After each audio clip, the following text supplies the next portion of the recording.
All right, flatbedding 101. Ratchet binders or snap binders? Which one to use? Well, I've been out of the flatbed business for, I don't know, about 10 years or so. Just getting back into it. Just bought a new step deck, and I still have all my old equipment. We'll go over some things. Got my new straps.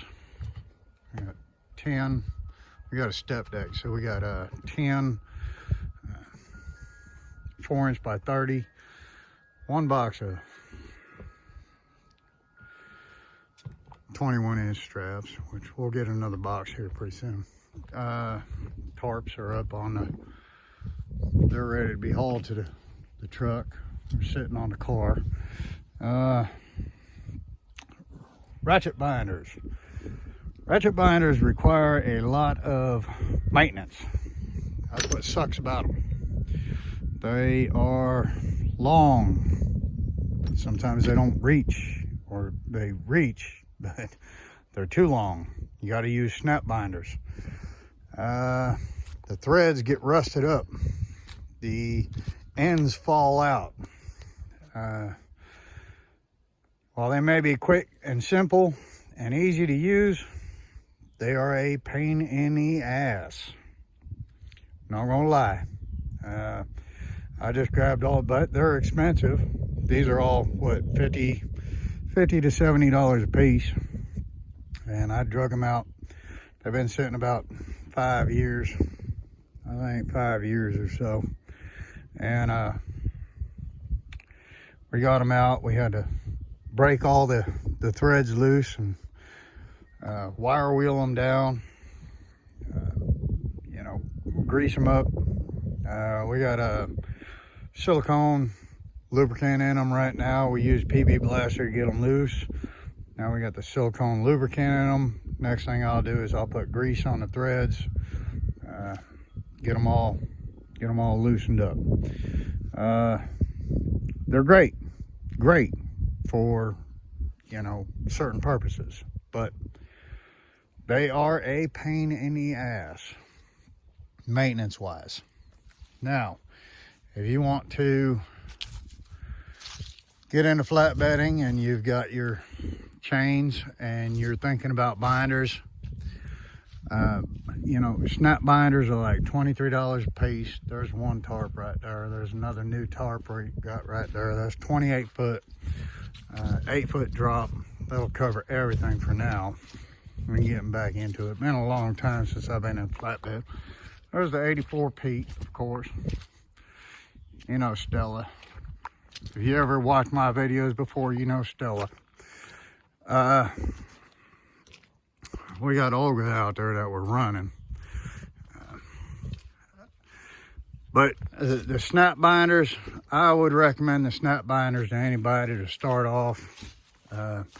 Stay away from the ratchet binders. They are convenient. They're fun to use. Easy. But look at these bastards. They've been sitting here for 5 years. And they're still gonna work just like brand new. I ain't gotta put no Rust-Oleum on them or clear up threads or grind shit down or, you know, do nothing. I'm just gonna throw these on the truck and they'll be good. That's our canoe. Yeah, that's the old Harley. You'll see that eventually. Now, another thing is, I'll show you something. This is out in the shed. Now I got all these chains because we're going back out on the road as flatbed drivers. Got that step deck and I had to dig out all my old chains. Now, all my old chains been sitting in all for 5 years. It might seem disgusting, but it has preserved them. One thing you're gonna do is, if you got chains, preserve them somehow. because otherwise they'll sit out there and they'll rust and they'll fall apart. These have been sitting in oil for about 5 years and they're all ready to go now. We're getting back into flatbedding and we got all our chains. I had to hang them up, you know, let all the oil drip off into the pan. And yeah, it looks as good as new. Once you get past that oil coating, it looks as good as new. But as far as flatbedding goes, man, there's so much shit to this. It ain't even funny. It's just, you really got to be on top of your game. You got to know what you're doing. Snap binders, probably your best way to go. Ratchet binders are great for heavy equipment, shit like that. But, you know, the snap binders have such a smaller area that they have to cover to clinch down. They might be a pain in the ass and they might break your jaw if you use the wrong breaker bar. You always want one of these breaker bars. The one that has the, here, I'll show you. Because I got both. You want one that has the slip joint on it. Definitely, if you're gonna use a breaker bar, get the one with the slip joint on it. Don't get the pole one that will bounce that snap binder off and bust your jaw in half. Always get that slip joint one that'll, once that binder busts loose, it runs free. Now, all right, so we've got our chains up. That's about ready to go. I got all them other chains done. This is all oil that I've saved up in the past. You know, the binders are still good. Y'all want to see Stella? I'll show you Stella. We'll get into Stella. That's been a while. That's a oil filter. For those of you that don't know, back in the day, the older trucks come with a secondary oil filter on the side of the truck, and then you got the air filter on that side. Now we just put these new eyeballs on, so we're starting to work on her. You know, it's hard to work on 2 trucks at once, but we're getting to her. We got to put some flooring in her. Yeah, we got to get this flooring done. That's the Corvette dash.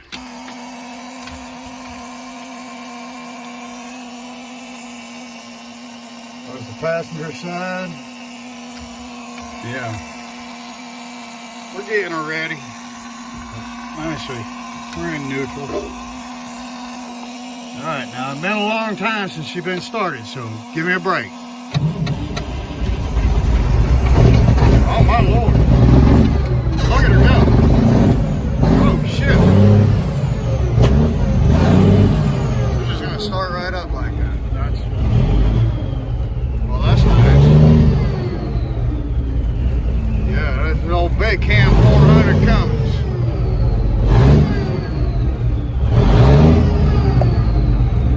Let me see if I can get the RPMs up there. A little too high, about 1,000. Leave it at 1,000. That's a throttle control valve. Any of you that don't know that shit, that's a throttle control valve.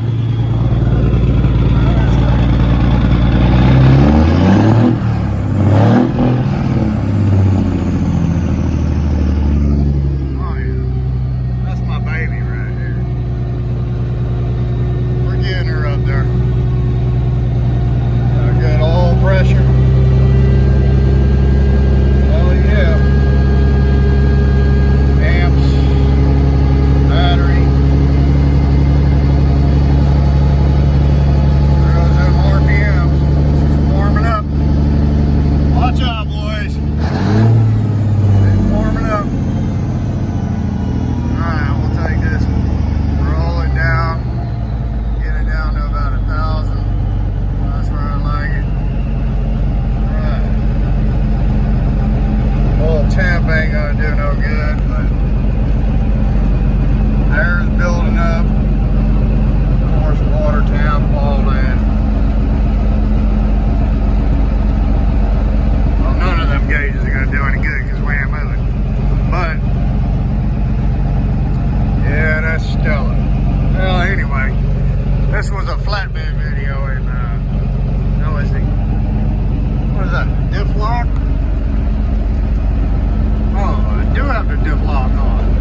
give you a rundown on, you know, ratchet binders or snap binders. My recommendation for anybody coming out here doing flatbed or any kind of shit like that, and you're just getting into it, go with the snap binders. They're so much easier. You ain't got to worry about all the rust and the pieces falling out and greasing the threads and all that other shit. I know they're convenient and they're happy doodah.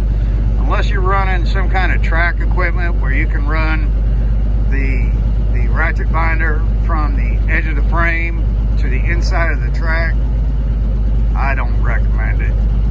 So anyway, hope you all have a good Merry Christmas and a Happy New Year. Thank you for watching.